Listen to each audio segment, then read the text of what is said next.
खरं तर ज्या दिवशीपासून उपोषण सुरू झालं त्याच्या दुसऱ्याच दिवशी रात्री मी कलेक्टर आणि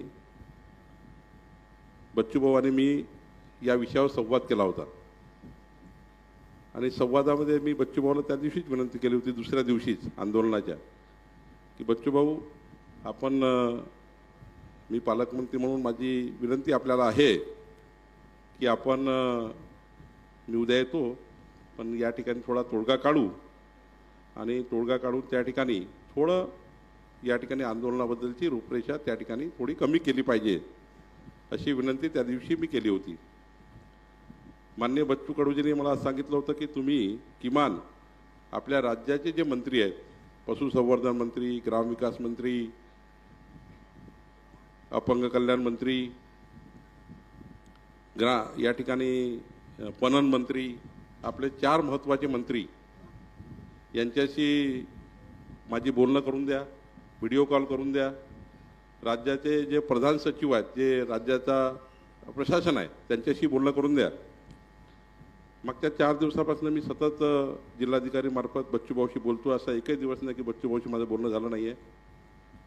पण यामध्ये अत्यंत महत्त्वाची भूमिका काल महत्त्वाच्या विषयावर वेगवेगळ्या मंत्र्यांनी बच्चूभाऊशी त्या ठिकाणी संपर्क केला आणि त्यामध्ये सर्व मंत्री महोदयांनी तातडीने या बैठका सुरू झाल्या। काल उद्या एक बैठक आहे, एक परवा बैठक आहे, त्याचे शासन आदेश काढणे, त्याकरता छोटे छोटे मुद्दे आहे, काही तर असे मुद्दे आहे की तातडीने होऊ शकतात, काही मुद्दे असे आहे की जे त्या ठिकाणी पशुसंवर्धनाचा पंकजाताई उद्या अमरावतीमध्ये आहे परवा, तर पंकजाताईंनी सांगितलं की पशुसंवर्धन खात्याचे सर्व निर्णय त्या ठिकाणी मी शासन निर्णय करते। ग्रामविकास मंत्र्यांनी सांगितलं जयकुमार गोरेजींनी की त्यांचे निर्णय फार त्या ठिकाणी फार मोठे नाही आहेत, ते होऊ शकतात। माझा महसूल खाता आहे, माझ्या महसूल खात्याचे शेतकरी आपल्या पट्टेवाटपाबद्दलचे निर्णय ते तर जिल्हाधिकारी आणि विभागीय आयुक्त आहेत, ते तातडीनं करतीलच, ते माझा अधिकार आहे पट्टेवाटपाचा। या ठिकाणी महत्त्वाचं पणन खातं आहे, त्या पणन खात्याचे जयकुमार रावल यांनी VC केली आहे। आता महत्त्वाचे 2च विषय आहे। आता मी ठरवलं आहे की जे आत्तापर्यंत 4 मंत्री महोदय बोलले बच्चूभाऊशी, त्यांच्या बैठका लावून मी स्वतः बच्चूभाऊ माझ्या त्या बैठकीला राहणार आहे आणि त्या बैठकी मी स्वतः त्या ठिकाणी आयोजित करणार आहे आणि त्या बैठका आयोजित करून त्या मंत्री महोदयाशी त्यांच्या विभागाशी बसून त्याचे शासन निर्णय करून आपल्या ज्या मागण्या आहेत त्या मान्य करण्यासाठी जे काही आदेश काढावे लागतात, त्यात बोलल्याने आदेश निघत नाही, प्रशासनाकडनं शासनाकडे आदेश काढावे लागतात, त्याची फाईल तयार करावी लागतं, तर ती आपण करू।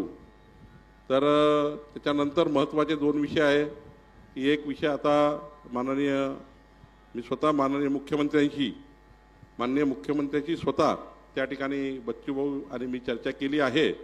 त्यातले 2 मुद्दे महत्त्वाचे आहे। पहिला तर या ठिकाणी मुद्दा आहे की दिव्यांगांचं अनुदान वाढणे आणि दिव्यांगाचं अनुदान वाढताना इतर राज्यात काय केलं आहे याचा अभ्यास करून माननीय मुख्यमंत्र्यांनी सांगितलं की येणाऱ्या अधिवेशनावर शेवटी पैसा द्यावा लागणार आहे, त्यामुळे जोपर्यंत जो पैसा वाढवून द्यायचा आहे तो बजेटमध्ये येत नाही, म्हणजे शेवटी कुठली दिशाभूल होऊ नये। आपण सर्व विदर्भातला मी पालकमंत्री आहे, त्यामुळे कुठलंही चुकीचं जाऊ नये।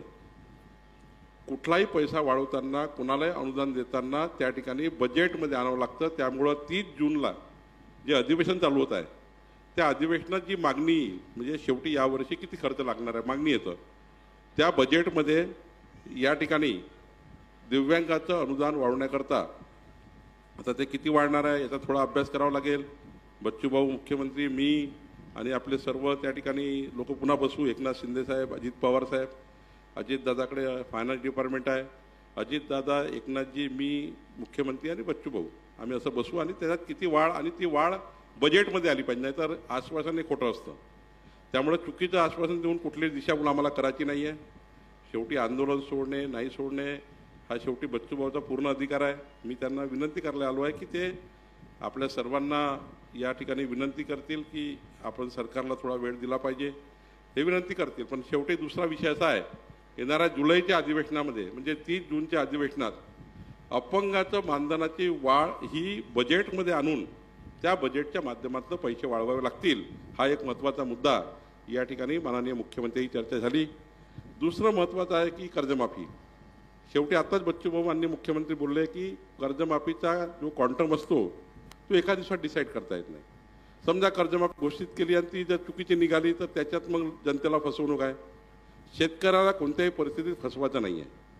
त्यामुळं शेतकऱ्यांची कर्जमाफी त्या ठिकाणी खरी कशी आहे, तर शेवटी जो शेतकरी अजूनही कर्जमाफी करता लायबल आहे, शेवटी कॅटेगरी आहे. एक शेतकरी वर्ग असा आहे, सर्व शेतकरी म्हणजे परिस्थिती वाईट आहे, पण एक शेतकरीचा जो इन्कम टॅक्स भरतो, जो मोठ्या मोठ्या टॅक्सेस भरतो, ते आपल्या मोठे मोठे कर्ज उचलतात, त्या ठिकाणी त्या कर्ज कसं करायचं आणि सर्वसाधारण जनतेचं शेतकऱ्याचं कर्ज कसं करायचं.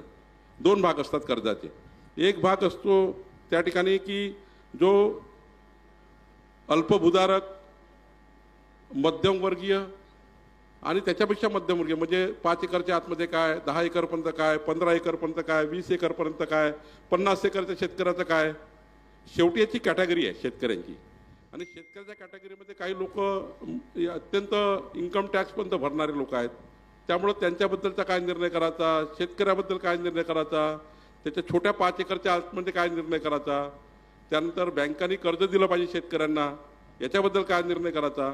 माननीय मुख्यमंत्र्यांनी सांगितलं आहे की आम्ही एक तातडीनं एक याची पूर्ण समिती कारण हा आढावा घेतल्याशिवाय आपण कर्जमाफी केली, तुम्ही मी किती बोललो, फक्त तोंडाच्या वाफा निघतील, काम होणार नाही. आणि बच्चूभाऊच्या आंदोलनाला काही न्याय मिळणार नाही. न्याय मिळवून घ्यायचा असेल तर आपल्याला थोडासा त्या समितीसमोर आम्ही बच्चूभाऊलाही बोलू, बच्चूभाऊचं काय म्हणणं आहे त्या समितीसमोर तेही घेऊ. शेवटी याची कॅटेगरी आहे, तर कॅटेगरी करण्याला थोडा वेळ लागतो. असं आजच मी बोलून दिलं, बावनकुळे आले, त्यांनी म्हटलं घोषणा करून दिली, माननीय मुख्यमंत्र्यांनी चर्चा केली, असं कधीच होत नाही. ते करणारे लोक वेगळे आहे, आम्ही तसे लोक नाही आहोत. जे बोललो ते केल्याशिवाय राहणार नाही. पण या ठिकाणी मी आपल्याला सांगतो, आम्ही जे बोलणारे आहेत तेच करणारे लोक आहोत. वारंवार सांगतो, मी तरी जो शब्द दिला आहे, मी तुम्हाला शब्द येतो, जे बोललाय ते आपण करू. कारण मी तुम्हाला सांगितलं की ऐका, थोडं ऐका, थोडंसं राहिलं, हा ऐकून घ्या. मग तुम्हालाच बोलायचा अधिकार आहे, मी माझं शेवटचं राहिलं तर माननीय आपल्या सरकारने मान्य केलं आहे की माननीय मुख्यमंत्र्यांनी मान्य केलं आहे की तातडीनं कर्जमाफी करता समिती तयार करून, या समितीचा पूर्ण रिपोर्ट तयार करून त्यामध्ये मी स्वतः त्या समितीमध्ये बच्चूभाऊ कडूलाही निमंत्रित करील, त्यांचं म्हणणंही त्या समितीमध्ये घेईल आणि त्या समितीमध्ये बच्चूभाऊ कडूंचंही म्हणणं मांडलं जाईल.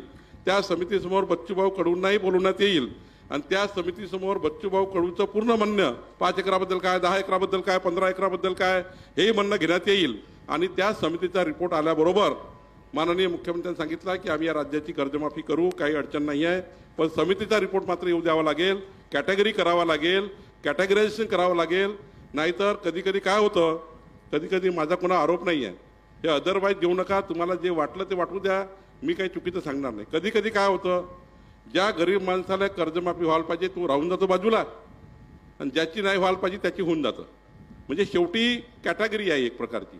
आणि त्यामुळं थोडंसा शेवटी निर्णय तुम्हाला करायचा आहे, तुमच्या उपोषण सोडण्याकरता तुम्हाला निर्णय करायचा आहे. पण माझं शासनाची भूमिका मी तुम्हाला सांगायला आलो आहे.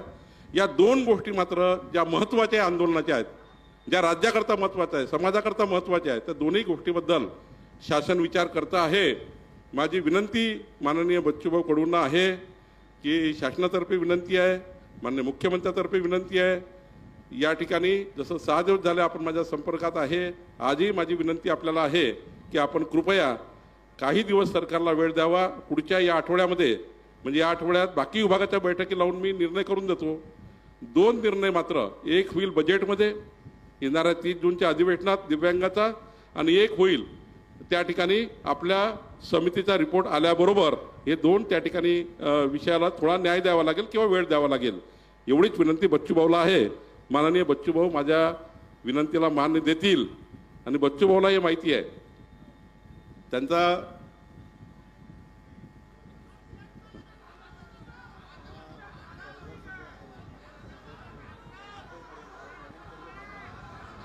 मी एक मागणी बच्चूभाऊची आहे की जो कर्जमाफी होतपर्यंत त्याला नवीन कर्ज मिळालं पाहिजे, हे मी मंगळवारच्या येणाऱ्या मंत्रिमंडळाच्या बैठकीत ठेवेल बच्चूभाऊ, आणि त्या बैठकीमध्ये मी तुम्हाला काय झालं हे सांगेल. त्याबद्दलचा तुमचा जो महत्त्वाचा विषय आहे, कर्जमाफी होतपर्यंत शेतकऱ्याला त्या ठिकाणी कर्ज मिळालं पाहिजे. हे जे बँका अडवतात, बँके फसवणूक करतात किंवा बँका अडवतात की बाबा जुनं कर्ज आहे, नवीन कर्ज कसं द्यायचं, त्याबद्दलचा मी मंगळवारच्या कॅबिनेटमध्ये निश्चितपणे या विषयावर चर्चा करेल आणि मी तुम्हाला फोन करेल.